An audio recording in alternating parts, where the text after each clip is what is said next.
12 takes on the 12th man as the Green Bay Packers head to the Pacific Northwest on a short week to take on the Seattle Seahawks on Thursday Night Football for NFL Week 11. This game could have significant NFC Wild Card implications down the line, as both a tiebreaker and as a chance to get a much-needed victory. The betting market has been mostly quiet early in the week, with the Seahawks a 2.5-point favorite and the total at 49.5 points. The Green Bay Packers have to be disappointed in their 4-4-1 start to the season, especially when you consider that Aaron Rodgers has started all 9 games. Green Bay is 4-5 against the spread after last week's cover against the Miami Dolphins. This is the third road game in 4 weeks for the Packers after their Week 7 bye.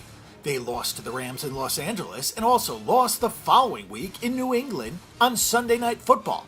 Mike McCarthy finally realized that the former UTEP running back Aaron Jones is a good resource for a hobbled quarterback, as Jones scampered for 145 yards on just 15 carries last week against the Dolphins.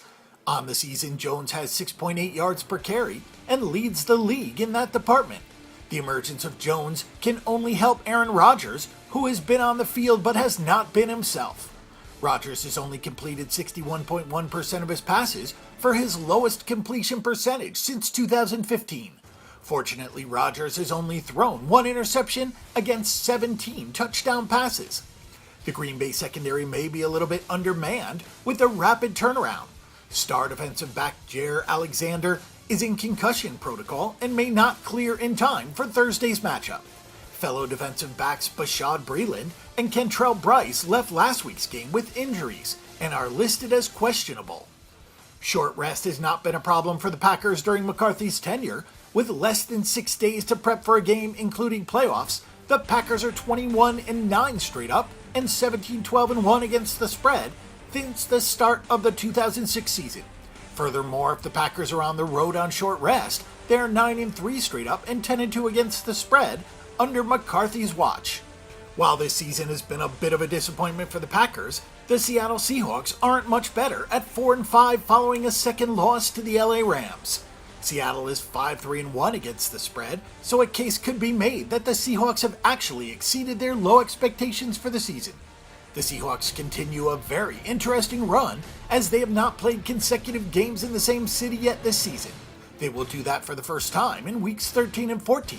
Green Bay's proficiency on short weeks may only be matched by the Seattle Seahawks. Seattle is 13-6 straight up and 13-3 against the spread, with a turnaround of less than 6 days during the Pete Carroll years, which date back to the 2010 season. The Seahawks held Chris Carson back in the loss to the Rams last week, so the hope is that Carson will be good to go on this short week.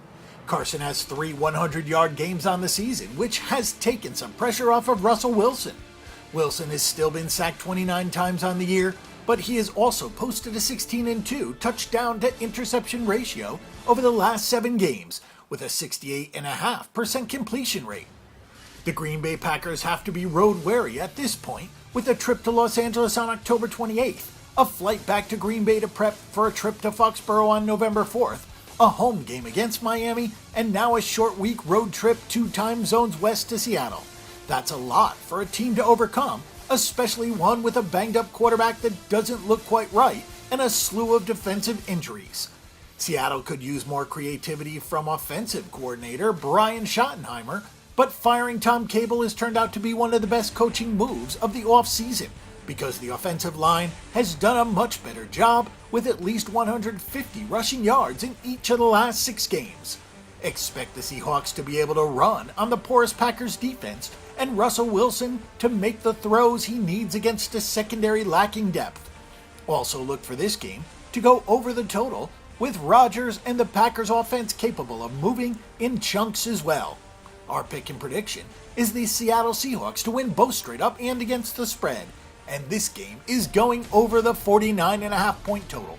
For more information and statistics on this event and every other sporting event this week, check out bangthebook.com. Bang the Book is your best resource for sports betting information before you make your weekly assault on the sportsbooks.